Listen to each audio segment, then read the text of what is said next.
ada suatu kegiatan yang dilakukan pihak developer di atas jembatan tersebut. Mereka sedang memberikan tumbal untuk sesuatu yang tidak terlihat, yang orang katanya sering mengganggu para pekerja saat proses penebangan hutan. Bahkan gangguan itu sampai menewaskan 2 orang pekerja.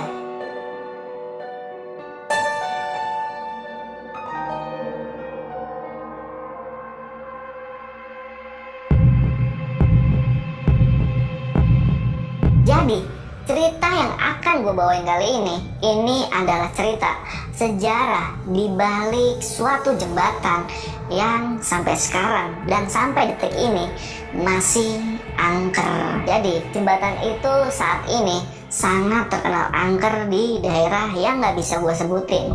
Jadi buat kalian yang mungkin tahu, silakan kalian komen-komen aja di kolom komentar. Kalian tebak-tebak aja, jembatan itu jembatan mana. Jadi jembatan ini jembatan yang punya sejarah cukup kelam, dimana sampai saat ini konon katanya nih ya, masih ada sosok yang bernama Maryam. Dia itu mendiami jembatan itu. Tapi ini bukan jembatan Ancol ya, ini jembatan yang ada di daerah Jawa lah pokoknya, bukan daerah Jakarta. Di Pulau Jawa ya, tapi bukan Jakarta ya, entah itu Jawa Barat, Timur, atau Tengah. Kalian tebak-tebak aja.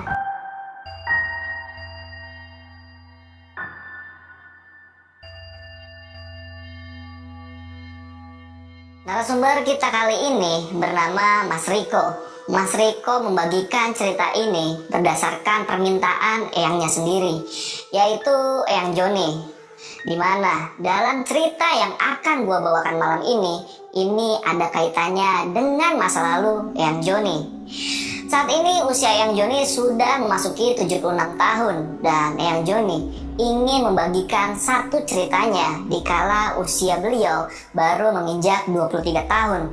Tepatnya suatu peristiwa yang terjadi di tahun 1968.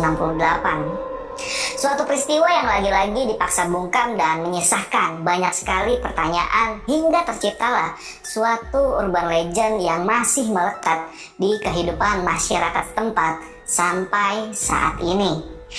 Jadi di tempat tinggal Eyang Joni ada satu jembatan yang memang dijadikan akses jalan utama warga. Semua warga yang ingin pergi ke pasar atau melakukan aktivitas lainnya yang dilakukan di luar desa itu selalu melewati jembatan tersebut. Sampai detik ini, jembatan itu masih berdiri dengan kokoh, padahal jembatan itu sudah terbangun sejak zaman penjajahan Belanda. Ada satu sosok yang sangat fenomenal yang sampai saat ini masih mendiami jembatan tersebut, dan warga setempat mengenal sosok itu dengan nama Maryam. Sekarang kita masuk ke tahun 1967, tahun dimana tragedi naas itu terjadi. Dulu di tahun 1967 ada satu keluarga yang pindah ke desa tempat kelahiran Eyang Joni. Keluarga itu adalah keluarga Bapak Wirjoyo dan istrinya bernama Ibu Rusmaini. Pak Wirjoyo memiliki 2 anak gadis yang usianya keduanya ini tidak terpaut jauh. Anak pertamanya bernama Ana yang saat itu sedang berusia 25 tahun dan anak keduanya bernama Maryam yang saat itu masih berusia 22 tahun.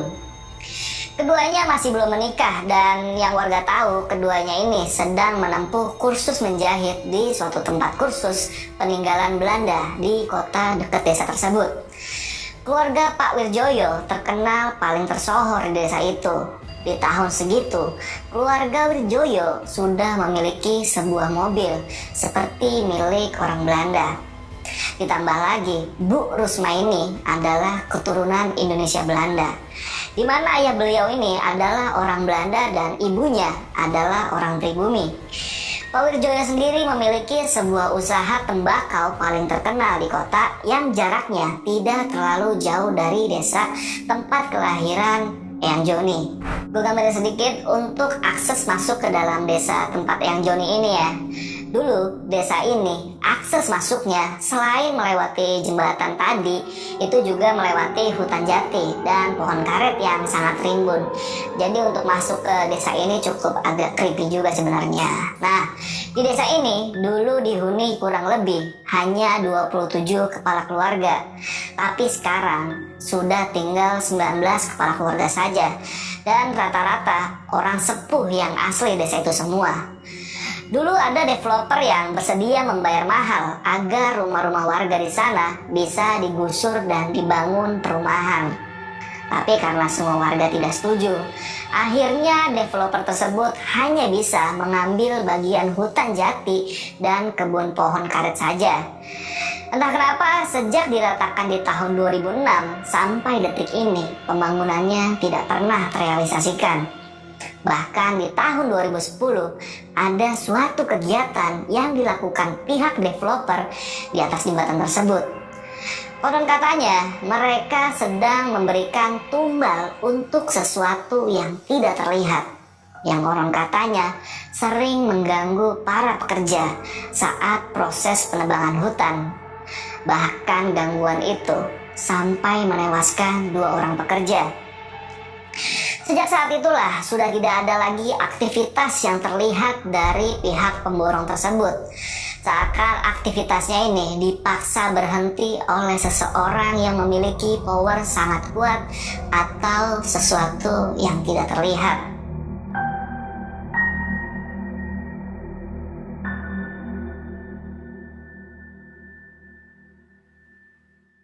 Kembali lagi di cerita awal. Dulu di tahun 1968 di desa tempat tinggal Eyang Joni ada suatu perkumpulan pemuda yang diberi nama Kaula Muda.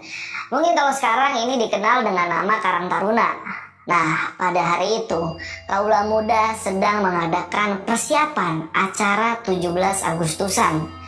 Kebetulan Eyang Joni salah satu bagian dari mereka. Dan malam itu, pemuda-pemudi desa sedang melakukan rapat persiapan acara 17 Agustus. Malam itu, mereka kedatangan anggota baru yang tak lain adalah Ana, anak sulung Pak Wirjoyo. Menurut Eyang Joni, Ana ini anaknya periang, baik, suka menolong dan murah senyum. Meski Ana berasal dari keluarga berada, tapi dia sama sekali tidak sombong. Akan tetapi malam itu Ana datang seorang diri untuk mendaftar. Padahal semua orang tahu kalau Ana punya seorang adik yang usianya tidak jauh dari dia. Tapi kenapa adiknya itu tidak ikut juga dengannya? Ada satu teman Eyang Joni yang bertanya kepada Ana perihal adiknya itu. Dan Ana menjawab, "Adikku itu orangnya pendiam dan pemalu. Sulit sekali dia beradaptasi dengan lingkungan baru. Kalau tidak ada yang memulai mengajaknya, sampai kapanpun dia tidak akan ikut." Dari pernyataan yang Ana lontarkan, anak-anak sudah paham dan tidak lagi mempermasalahkannya. Hingga mata Ana ini mulai tertuju ke arah Eyang Joni.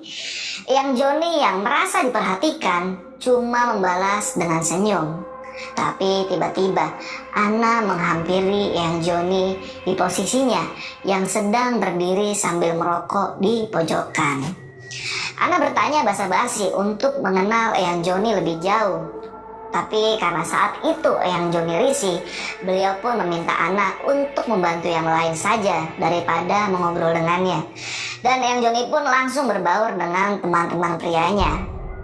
Saat itu mata Ana masih saja terus mengawasi Eyang Joni dimanapun Eyang Joni berada. Pasti di situ ada Ana yang berdiri memandang ke arahnya. Sampai semua anak yang ikut dalam Kaula Muda sempat menjodoh-jodohkan mereka berdua. Karena semua tahu kalau Ana ini sepertinya suka kepada Eyang Joni pada pandangan pertama.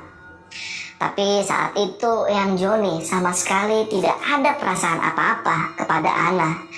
Mungkin karena baru bertemu untuk pertama kalinya, makanya Eyang Joni masih belum ada hati. Walaupun menurut Eyang Joni, Ana ini anaknya cantik, kulitnya putih bersih, dan rambutnya ikal. Tapi sayangnya Eyang Joni belum tertarik sedikit pun kepada si Ana ini.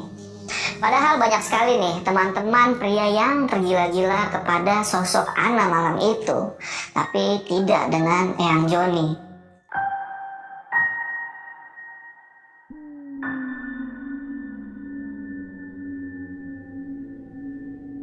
Di suatu hari, Eyang Joni diminta tolong oleh salah satu temannya untuk ke rumah Ana mengantar barang-barang persiapan Agustusan yang harus dikerjakan oleh Ana.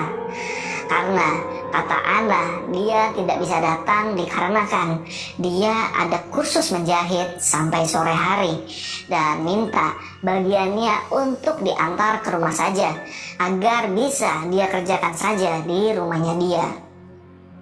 Berangkatlah Eyang Joni ke rumah Ana untuk mengantarkan barang-barang tersebut. Dan ketika tiba di sana, Eyang Joni disambut oleh seorang ibu tua yang tak lain adalah Bu Kasim. Bu Kasim sendiri adalah orang yang bekerja untuk keluarga Pak Wirjoyo. Nah, setelah dijelaskan maksud kedatangannya ke rumah itu, Eyang Joni malah dipersilakan masuk dan beliau disuruh duduk di kursi teras depan rumah. Padahal Eyang Joni sudah bilang kalau kedatangannya hanya untuk mengantar barang milik Ana. Tapi Eyang Joni tetap saja disuruh untuk menunggu Ana. Walaupun Eyang Joni ini masih agak risih dengan perilaku Ana kepadanya malam itu ya. Tapi mau gak mau Eyang Joni pun menunggu sampai Ana pulang. Ditunggu hingga hampir 1 jam lamanya, tiba-tiba ada satu mobil yang masuk ke dalam halaman depan. Dan turunlah seorang perempuan muda yang sangat cantik, bahkan lebih cantik dari Ana. Mata Eyang Joni pun terpukau begitu melihat kedatangan perempuan tersebut. Dari dalam, Bu Kasim berteriak, Eyang, sudah datang. Kemana non Ana? Padahal temannya sudah nunggu dari tadi. tanya Bu Kasim kepada perempuan tersebut. Dan ternyata itu adalah Maryam, adik dari Ana. Maryam sambil masuk ke dalam rumah sempat tersenyum ke arah Eyang Joni dan membalas pertanyaan Bu Kasim. Bu, Mbak Ana pulang agak nanti. Soalnya dia bareng sama bapak dan ibu. Katanya mereka mau membeli beberapa kue untuk warga yang kerja bakti esok hari. Eyang Joni yang setengah mengintip dari luar entah kenapa merasa ada yang lain di hatinya. Eyang Joni jatuh cinta pada pandangan pertama dengan sosok Maryam. Bahkan saat Maryam masuk ke kamar pun, dia masih sempat tersenyum tipis ke arah Eyang Joni yang saat itu masih mengintip dari luar rumah. Gara-gara itu, Eyang Joni jadi salah tingkah sendiri. Melihat Eyang Joni yang salah tingkah, Bu Kasim pun menghampirinya sambil tertawa tipis dan berkata, Hayo Den, ngintip-ngintip apa? Non Maryam memang cantik. Saya rasa kalau Non Maryam bukan pemalu dan sering keluar rumah seperti Non Ana, mungkin akan banyak pria yang menaruh hati kepadanya. Udah, kok tambah bahas Non Maryam? Hehe. Nih Non Ana pulangnya agak malam nih. Sampean masih mau nunggu atau pulang? Saya pulang aja Bu, sudah sore, gak enak sama teman-teman yang lain. Nanti titip saja ini ke Ana ya Bu. Tolong bilangin kalau lusa harus dikumpulkan ke Widya, ketua kelompok kaula muda.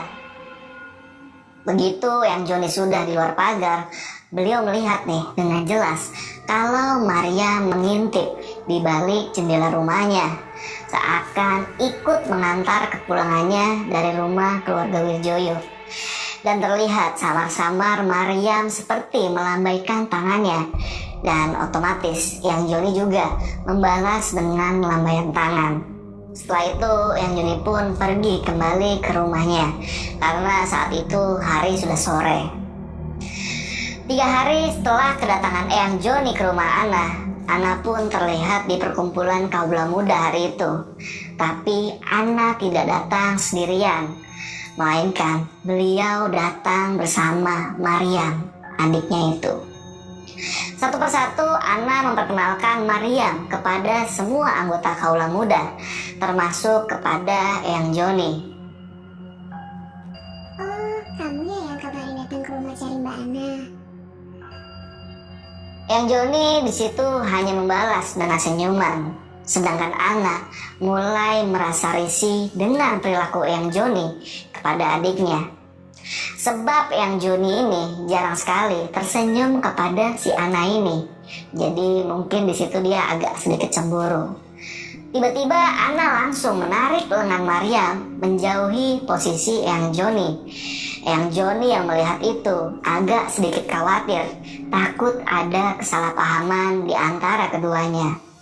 Dan beberapa menit kemudian Eyang Joni hanya melihat ada Anna dan sama sekali tidak melihat keberadaan Maryam di situ.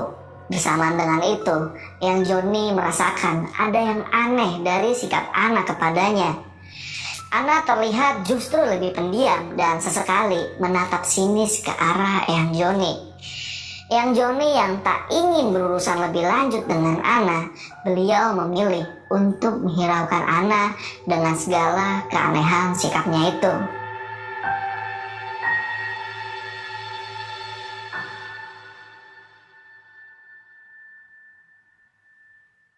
Beberapa hari setelah kejadian itu, tepatnya di malam Barikan atau malam 17 Agustusan, keluarga Pak Wirjoyo menghebohkan seisi desa.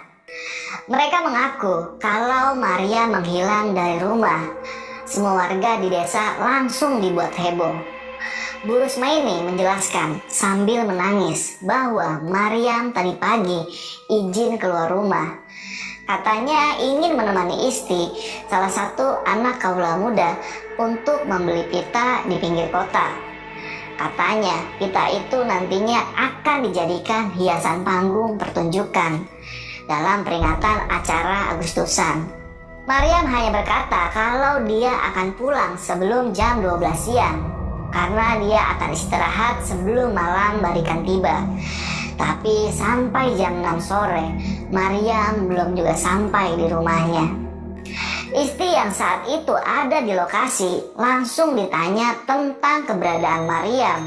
Dan Isti menjawab kalau memang tadi pagi dia pergi bersama Maryam, tapi sekitar jam 9 pagi mereka sudah pulang dari pinggir kota. Akan tetapi nih, saat hampir memasuki kawasan Jati, Maryam izin berhenti untuk membeli gulai. Sedangkan Isti yang sudah ditemui dia memutuskan untuk meninggalkan Maryam yang sedang membeli gulai. Setelah itu Isti tidak tahu lagi nih keberadaan Maryam itu di mana. Tapi sebelum pergi, Isti sudah memberitahu Maryam kalau dia ini ingin duluan ke gedung kaula muda karena sudah ditunggui dia. Dan disitu pun Maryam sempat bilang, Pak Isti, kamu pulang duluan aja, nanti aku pulang sendiri. Dan Isti yang mendengar perkataan itu ya langsung jalan aja ke arah gedung kaula muda. Beliau sempat satu kali mengajak Maryam untuk langsung pulang saja, tapi nggak tahu kenapa nih Maryam bersikeras untuk tetap beli gulai karena dia lagi pingin banget katanya. Menurut Eyang Joni memang agak aneh sih ada penjual makanan masuk ke desanya itu. Biasanya warga kalau ingin beli cemilan itu harus keluar desa dan baru menemukan penjualnya di pinggir kota. Jarang, bahkan hampir nggak pernah ada penjual makanan yang masuk ke desa Eyang Joni. Secara di desa itu hanya ada beberapa kepala keluarga dan lokasi akses jalannya ini juga harus melewati rimbunnya jati dan pohon karet. Bahkan sampai detik ini pun nggak ada penjual makanan atau warga setempat yang berjualan di desa itu. Selain desa itu sepi, kesan mistis sangat terasa di dalam desa itu karena banyaknya nih rumah kosong dan terbengkalai yang sudah ditinggal oleh pemiliknya.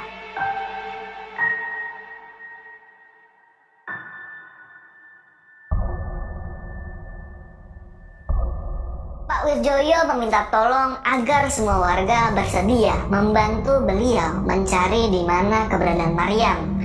Dan akhirnya Pak Yusuf, ketua RT pada waktu itu, membagi warga menjadi beberapa kelompok yang nantinya akan mencari di tempat yang berbeda-berbeda. Dibentuklah 4 rombongan. Rombongan pertama diketuai oleh Pak Wirjoyo dan Pak Yusuf. Mereka menyisiri jalan area hutan jati. Rombongan kedua yang rata-rata didominasi anak-anak kaula muda, termasuk Ana dan Eyang Joni, mencari ke arah jembatan keluar desa. Rombongan ketiga yang mana kebanyakan ibu-ibu mencari ke arah belakang desa yang menuju ke area persawahan. Dan rombongan keempat ada Bu Rusmaini dan Bu Kasim beserta ibu-ibu yang lain tetap stay di rumah Pak Wirjoyo untuk berjaga-jaga, siapa tahu nanti Maryam pulang. Mulailah mereka mencari sesuai bagiannya masing-masing sambil memanggil nama Maryam berkali-kali. Mereka terus mencari dan mencari. Beberapa jam berlalu, sepertinya beberapa dari anggota kelompok 2 sudah menunjukkan raut wajah yang cukup capek. Hingga rombongan 2 ini memutuskan untuk beristirahat sejenak sambil menyandarkan punggung mereka ke sebuah batu di tepi jembatan. Hari semakin malam dan mulai menunjukkan sisi tergelapnya. Dengan ditemani obor di tangan beberapa orang, mereka berdoa agar Maryam segera ditemukan. Ada sesuatu yang aneh nih menurut Eyang Joni, karena dia melihat Ana sama sekali tidak menunjukkan rasa empatinya kepada sang adik yang tak kunjung pulang. Ana malah terlihat tertawa bersama Isti dan Mendi, salah satu anggota kaula muda. Nah, saat semua sedang istirahat, ada satu teman cowok Eyang Joni yang izin buang air kecil di bawah jembatan. Turunlah dia melewati jalanan berbatu untuk menuju ke bawah. Dengan ditemani obor, dia pun turun pelan-pelan. Karena jalan menuju ke bawah memang terkenal licin. Setelah sampai di bawah, dia langsung melepaskan hajatnya itu di dekat pohon jambu dan obornya diletakkan di antara 2 batu besar di belakangnya. Sesudahnya dia ini buang hajat, teman Eyang Joni ini berniat langsung naik ke atas jembatan karena terdengar yang lain sudah berteriak menyuruhnya untuk berkumpul dengan mereka kembali. Tapi ketika obor teman Eyang Joni ini diarahkan ke sisi lain sungai, tanpa sengaja dia melihat ada yang aneh. Dia melihat seperti ada tubuh seseorang yang sedang tertelungkup dengan kedua tangan dan kedua kakinya yang terbentang di atas batu-batu tepi sungai. Saat dia coba untuk mendekat ke arah tubuh itu untuk memastikan apa yang dia lihat, dan benar saja apa yang dia lihat ternyata itu memang tubuh seorang perempuan. Spontan teman Eyang Joni langsung teriak, "Di bawah sini ada yang pingsan." Semua orang yang ada di atas perhatiannya langsung teralihkan ke sumber suara, dan buru-buru beberapa orang menyusul turun ke bawah sambil membawa obor. Sesampainya di bawah, salah satu dari mereka berusaha membalikan tubuh tersebut, dan ternyata tubuh tersebut sudah kaku. Dengan kata lain, mereka menemukan mayat di tepi sungai bawah jembatan penghubung. Hebohlah para anak-anak kaula muda waktu itu, tapi tidak ada satupun dari mereka yang mengenali jasad tersebut. Wajahnya ini penuh dengan lumuran darah kering dan menutupi seluruh permukaan wajahnya. Mereka pun langsung membagi tugas. Ada yang membersihkan wajah jasad tersebut, dan ada yang kembali ke desa untuk memberitahu warga yang lainnya. Orang-orang yang kedapatan membersihkan darah dari wajah jasad itu awalnya agak ngeri dan sedikit kesusahan, karena darahnya ini sudah mengering dan baunya itu sangat amis sekali. Perlahan mereka membasahi darah itu dengan air sungai, hingga sedikit demi sedikit wajah jasad itu mulai terlihat. Dan benar saja, itu adalah jasad Maryam. Oke, jadi siapa nih yang membuat Maryam hingga bisa meregang nyawa di bawah jembatan desa? Apakah Ana ada kaitannya nih dengan kematian Maryam? Apakah Ana pelakunya? Atau ada orang lain nih selain Ana yang tidak menyukai keberadaan Maryam? Dan kenapa nih jembatan tersebut itu bisa sangat ditakuti di desa itu, bahkan sampai saat ini nih.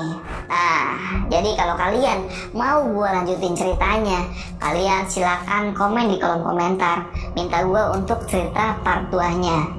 Nanti kalau kalian pada suka dengan ceritanya dan minta gue bawain, nanti bakal gue bawain part 2-nya.